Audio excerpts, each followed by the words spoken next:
Marcus had always trusted his golden retriever Charlie more than most people. The dog had an unusual sense about things that made Marcus pay attention when Charlie acted strange. On this particular October morning, the air was crisp and filled with the smell of fallen leaves. Marcus was walking his usual route through the wooded area behind his neighborhood, a path he had taken hundreds of times before. Charlie was different today. Instead of his normal playful behavior, sniffing at every interesting scent and chasing after squirrels, the dog seemed focused on something specific. His ears were pointed forward, and he kept looking toward a section of the woods that was deeper and more secluded than where they usually went. Marcus noticed how Charlie would take a few steps in that direction, then look back at him as if asking him to follow. The man had learned to trust his dog's instincts over the years. Charlie had once led him to a lost child who had wandered away from a family picnic. Another time, the dog had refused to let Marcus enter a building that later collapsed due to structural problems. So when Charlie began pulling insistently toward the thick grove of trees, Marcus decided to follow, even though it meant leaving their familiar path. The deeper they went into the woods, the more agitated Charlie became. The dog was whining softly, a sound Marcus had rarely heard from him. The golden retriever kept his nose close to the ground, following what seemed to be a scent trail that was invisible to human senses. Marcus found himself stepping carefully over fallen branches and pushing through bushes that scratched at his jacket. As they moved further from the main path, Marcus began to feel uneasy. The woods seemed quieter here, and the canopy of trees blocked out much of the morning sunlight. He called out to Charlie, thinking maybe they should turn back, but the dog was completely focused on whatever he was tracking. The retriever had stopped whining and was now moving with the kind of purpose that made Marcus's heart beat faster. Then Charlie stopped suddenly. The dog stood perfectly still, his body tense, staring at something ahead of them. Marcus followed the dog's gaze and saw what looked like recently disturbed earth, near the base of a large oak tree. The soil was darker than the surrounding ground, and there were marks that suggested someone had been digging here not long ago. Charlie approached the spot slowly, his tail low, and began to sniff around the area. Marcus felt a chill run down his spine. Something about this place felt wrong.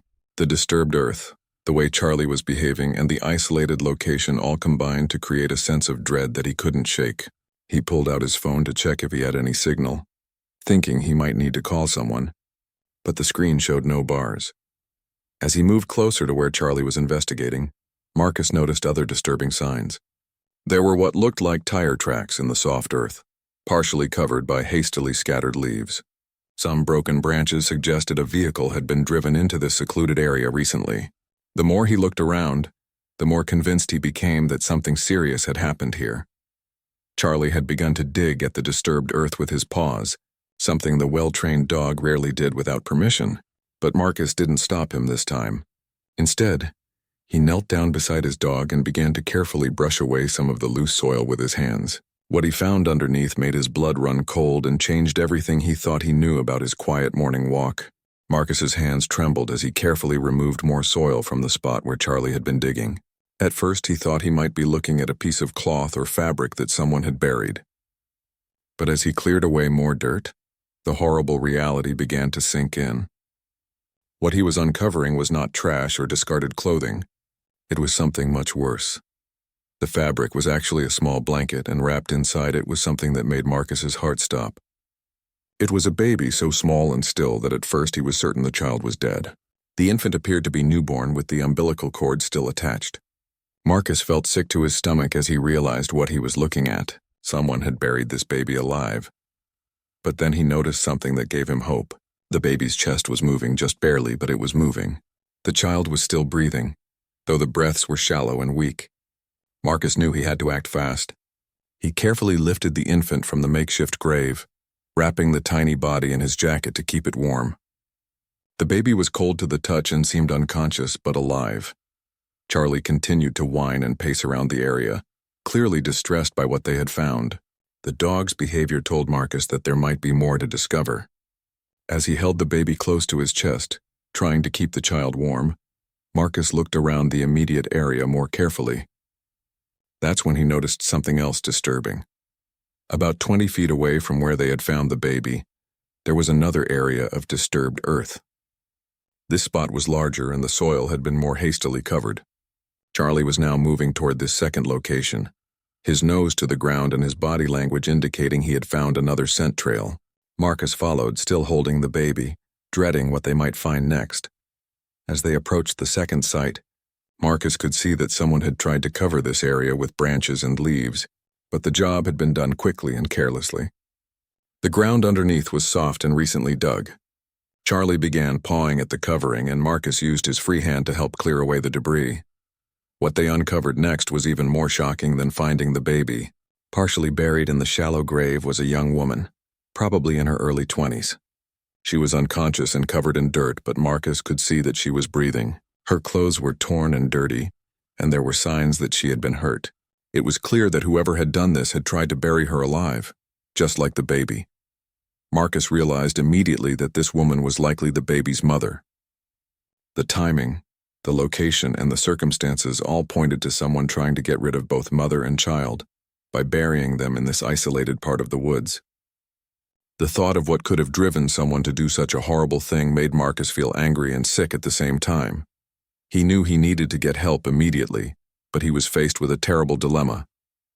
He couldn't carry both the baby and help the woman at the same time, and he couldn't leave either of them alone in the woods. His phone still had no signal, and he was too far from the main path for anyone to hear him if he called for help. Marcus made a quick decision. He gently placed the baby on his jacket next to the woman, making sure the infant was as warm as possible. Then he began the process of carefully digging the woman out of her shallow grave, working as quickly as he could while being careful not to hurt her further. Charlie stood guard, watching the surrounding area as if he understood the seriousness of the situation. As Marcus worked to free the woman, he kept talking to her, hoping she might regain consciousness and be able to help him understand what had happened. He also kept checking on the baby, who remained unconscious but was still breathing. Time was running out, and Marcus knew that both lives depended on getting them to safety as quickly as possible.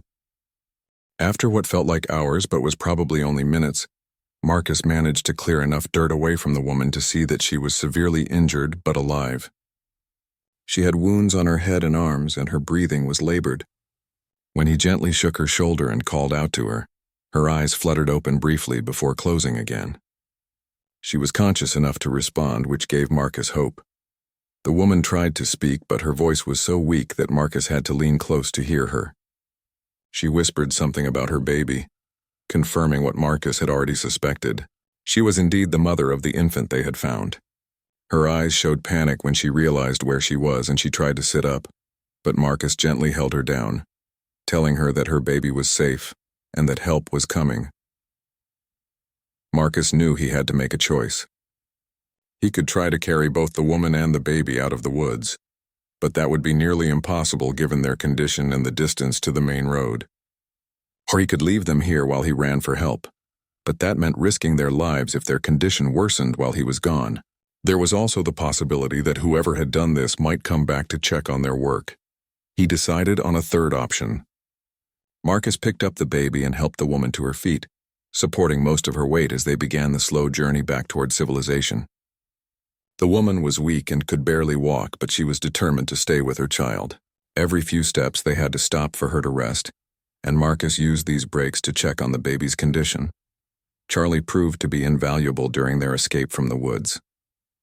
The dog seemed to understand that he needed to lead them back to safety, and he stayed close to the group, occasionally running ahead to scout the path and then returning to guide them around obstacles.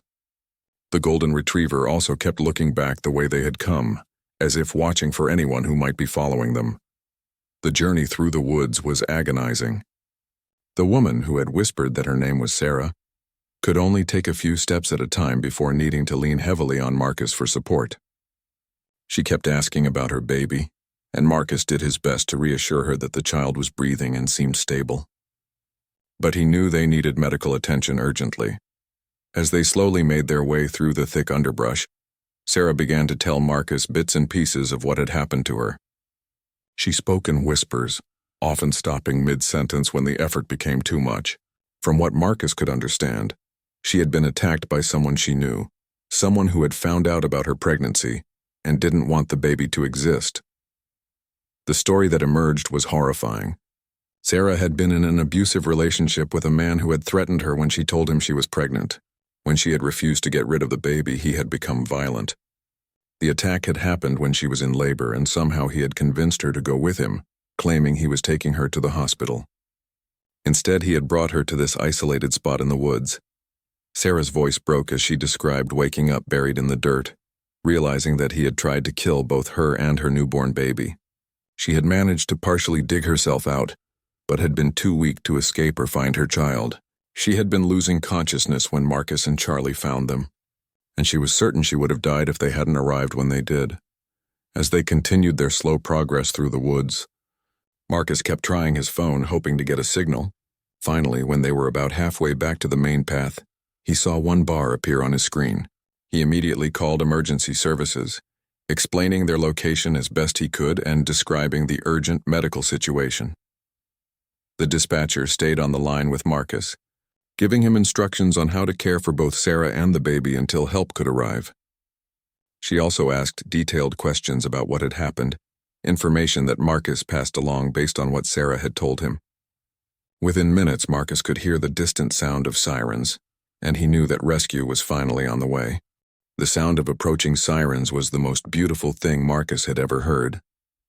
Within minutes, the quiet woods were filled with the voices of paramedics, police officers, and firefighters who had come to help.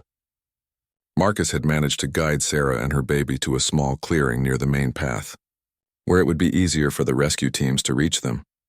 The first paramedics on the scene immediately took over the care of both Sarah and her baby. They worked quickly and efficiently, checking vital signs, starting IV lines, and preparing both patients for transport to the hospital. Marcus watched as they wrapped the tiny infant in warming blankets and connected monitoring equipment to track the baby's heart rate and breathing. Sarah was more alert now that help had arrived, but she was still very weak from blood loss and the trauma she had endured. The paramedics were concerned about possible internal injuries and the effects of hypothermia from being buried in the cold ground. They asked her questions about her medical history and what had happened, but they also told her to save her strength for recovery. While the medical team worked, police officers began interviewing Marcus about how he had found Sarah and her baby. They were particularly interested in the location of the burial sites and any evidence that might still be there. Marcus provided them with detailed directions to the spot where Charlie had first started digging, and he described everything he had observed about the disturbed earth and tire tracks. Detective Rodriguez, who had arrived with the second wave of responders, listened carefully to Marcus's account of events. She was especially interested in what Sarah had told him about her attacker, though she cautioned that they would need to get a formal statement from Sarah once she was stable enough to provide one. The detective also wanted to know more about Charlie's behavior and how the dog had led them to the burial sites. As the paramedics prepared to transport Sarah and her baby to the hospital, Sarah grabbed Marcus's hand and squeezed it weakly. Through tears, she thanked him for saving their lives. She told him that she had been praying for a miracle when she felt herself losing consciousness in that horrible hole, and that he and Charlie had been the answer to her prayers. The baby, who the medical team had determined was a healthy baby girl despite her ordeal, was placed in a specialized transport incubator for the trip to the hospital. The paramedics were cautiously optimistic about both patients, though they warned that the next 24 hours would be critical, especially for the baby who had been deprived of oxygen for an unknown amount of time. As the ambulances pulled away with their precious cargo, Detective Rodriguez began organizing a crime scene investigation at the burial sites. She requested additional officers, crime scene technicians, and a K-9 unit to thoroughly search the area for evidence. The detective also put out a bulletin for other law enforcement agencies to be on the lookout for the suspect based on Sarah's description. Marcus provided the police with his contact information and agreed to come to the station later to give a more detailed statement. Detective Rodriguez assured him that he would be kept informed about Sarah and her baby's condition, and that his actions had undoubtedly saved 2 lives. She also made note of Charlie's crucial role in the discovery, commenting that the dog deserved recognition for his exceptional behavior. Before leaving the scene, Marcus took one last look at the area where they had found Sarah and her baby. Crime scene tape now surrounded the burial sites, and investigators were carefully documenting every piece of evidence. The quiet woods that had seemed so peaceful during his morning walk had become the scene of an attempted double murder that would haunt him for a long time. As Marcus and Charlie finally headed home, he couldn't stop thinking about how different the morning had started and how it had ended. If he had ignored Charlie's unusual behavior, if he had decided to take a different route, or if he had turned back when his dog started leading him into the unfamiliar part of the woods, 2 innocent lives would have been lost. The weight of what had happened was beginning to sink in, and Marcus realized that he had been part of something much bigger than a simple morning walk. He had become a witness to attempted murder, a rescuer, and now a key part of a criminal investigation that was just beginning. 3 hours after the rescue, Marcus sat in the police station giving his formal statement to Detective Rodriguez. Every detail mattered, from the exact time he had started his walk to the specific way Charlie had behaved when he first detected something wrong in the woods. The detective recorded everything carefully, knowing that Marcus's testimony could be crucial in building a case against Sarah's attacker. During the interview, Detective Rodriguez shared some updates about the investigation. The crime scene team had found significant evidence at the burial sites, including footprints, tire tracks, and what appeared to be personal items that might belong to the suspect. They had also discovered that the graves had been dug with a shovel that was abandoned nearby, and they were processing it for fingerprints and DNA evidence. More importantly, Sarah had been stable enough to provide police with detailed information about her attacker. She had identified him as David Morrison, her former boyfriend and the father of her baby. According to Sarah, David had become increasingly violent during her pregnancy, demanding that she terminate it and threatening her when she refused. The attack had occurred when she went into labor, and David had convinced her that he was taking her to get medical. Help Detective Rodriguez explained that David had a history of domestic violence and had been arrested twice in the past for assault, charges that were later dropped when the victims refused to cooperate. This time, however, there was physical evidence and multiple witnesses to support the charges. A warrant had already been issued for his arrest on charges of attempted murder, child endangerment, and aggravated assault. While Marcus was at the police station, he received updates about Sarah and her baby from the hospital. Both patients had been admitted to the intensive care unit, but their conditions were improving. The baby, who Sarah had named Hope, was responding well to treatment and showed no signs of serious complications from her ordeal. Sarah herself was recovering from hypothermia and her injuries, though she would need surgery to repair some of the damage. The hospital social worker had also gotten involved, ensuring that both Sarah and Hope would have the support they needed during their recovery and beyond. Sarah had no family in the area and few friends, having been isolated by David's controlling behavior during their relationship. The community response to news of the rescue had been overwhelming, with donations of baby supplies, clothes, and money pouring in to help the young mother get back on her feet. As Marcus finished his statement, Detective Rodriguez told him that his role in the case was far from over. He would likely be called to testify if the case went to trial, and the prosecutor would want to interview him about his observations and Charlie's behavior. The detective also mentioned that the media had gotten wind of the story, and that Marcus might receive requests for interviews from news outlets. Marcus wasn't sure how he felt about the attention. He had simply been walking his dog when they stumbled upon this nightmare, and he didn't consider himself a hero. But Detective Rodriguez assured him that his quick thinking and willingness to trust his dog's instincts had made all the difference. Without his intervention, the case would have become a double homicide instead of a rescue story. That evening, Marcus visited Sarah and Hope at the hospital. Sarah looked much better than she had in the woods, though she was still weak and had bandages covering some of her injuries. When she saw Marcus, she began crying and thanking him repeatedly for saving her and her baby. She told him that she had been certain she was going to die, and that she had been praying for her baby to survive even if she didn't. Hope was in the neonatal intensive care unit, but she was doing remarkably well considering her traumatic start to life. The doctors were amazed that she had survived being buried alive for what they estimated was several hours. Her strong vital signs and healthy reflexes suggested that she would make a full recovery with no lasting effects from her ordeal. As Marcus looked at the tiny baby sleeping peacefully in her hospital bed, surrounded by machines that monitored her every breath, he felt a profound sense of gratitude. Charlie's unusual behavior that morning had led to this moment, where 2 lives had been saved and a dangerous criminal would be brought to justice. It was a reminder that sometimes the most ordinary days can become extraordinary in ways we never expect. Sarah asked Marcus if he would consider being Hope's godfather, saying that she wanted her daughter to know the man who had saved both their lives. Marcus was deeply moved by the request and agreed, knowing that this experience had created a bond between them that would last a lifetime. 2 days after the rescue, the investigation took a dramatic turn when police received a tip about David Morrison's whereabouts. A convenience store clerk in a town about 50 miles away had recognized David from the photos that had been circulated to local businesses and media outlets. The clerk reported that David had come into the store acting nervous and agitated, purchasing supplies that suggested he might be planning to leave the area permanently.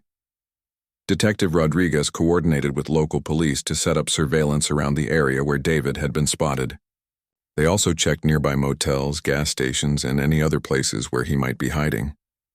The detective was concerned that David might try to flee the state, or even the country, if he realized that Sarah and the baby had survived and that he was being actively hunted by law enforcement. The break in the case came when David made a critical mistake. Unaware that Sarah had survived, he had been monitoring news reports about the discovery of the bodies in the woods. When he saw reports that 2 people had been found alive and rescued, he realized that his plan had failed catastrophically. In a panic, he called Sarah's cell phone, not knowing that it was now in police custody as evidence. Detective Rodriguez and her team were able to trace the call and pinpoint David's location to a rundown motel on the outskirts of town. They surrounded the building and negotiated with David for several hours before he finally surrendered without violence. When he was arrested, David was found with a suitcase full of clothes and nearly $10,000 in cash, confirming that he had been planning to disappear permanently. During his initial interrogation, David tried to claim that Sarah's injuries were the result of an accident, and that he had buried her and the baby because he thought they were already dead. However, the physical evidence contradicted his story at every turn. The crime scene investigation had revealed that the graves were carefully planned and dug in advance, and that David had brought tools specifically for the purpose of burying Sarah and Hope alive. Medical experts who examined Sarah's injuries determined that they were consistent with a deliberate attack, not an accident. The placement and severity of her wounds suggested that David had beaten her and then attempted to suffocate her before burying her. The fact that he had also buried the newborn baby alive demonstrated a level of premeditation and cruelty that shocked even experienced investigators.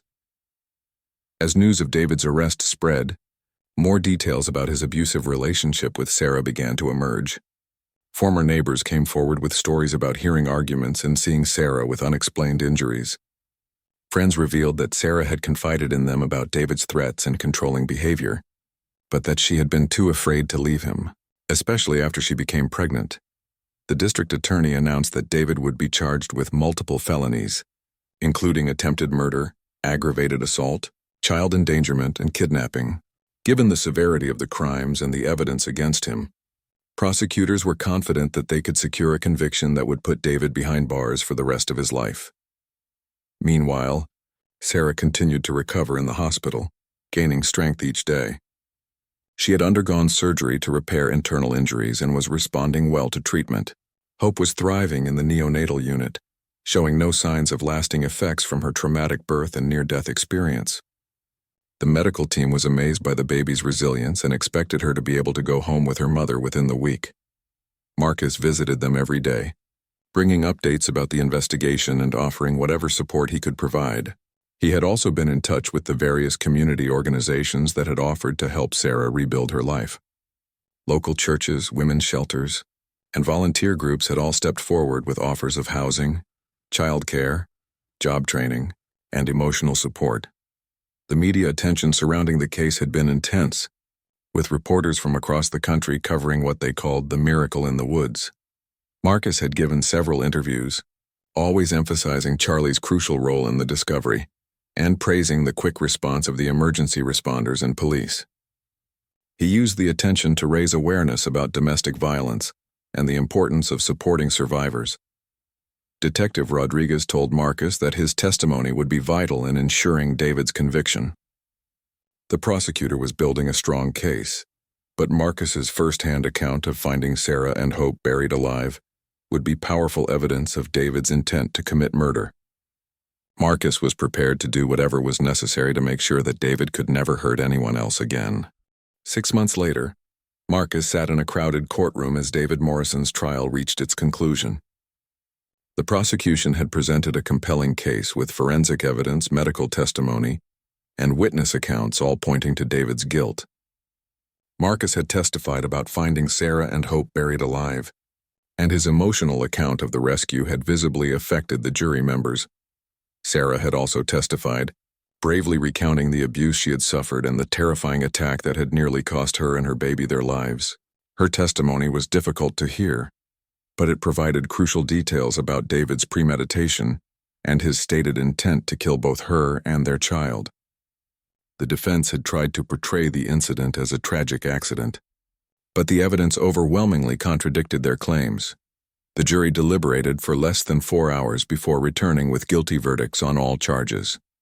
David Morrison was convicted of 2 counts of attempted murder, aggravated assault, child endangerment, kidnapping, and domestic violence.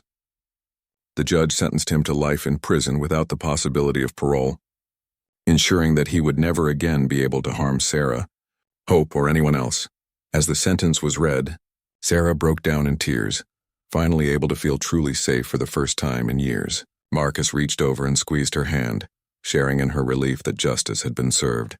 Hope, now a healthy 6-month-old baby, slept peacefully in her mother's arms, unaware of the significance of the moment, but safe in the knowledge that her father would never be able to hurt her. The trial had attracted national attention, not just because of the shocking nature of the crimes, but because of the miraculous rescue that had saved 2 lives. Marcus and Charlie had been featured in numerous news stories, talk shows, and magazine articles. The Golden Retriever had even received a special award from the local police department for his role in the investigation.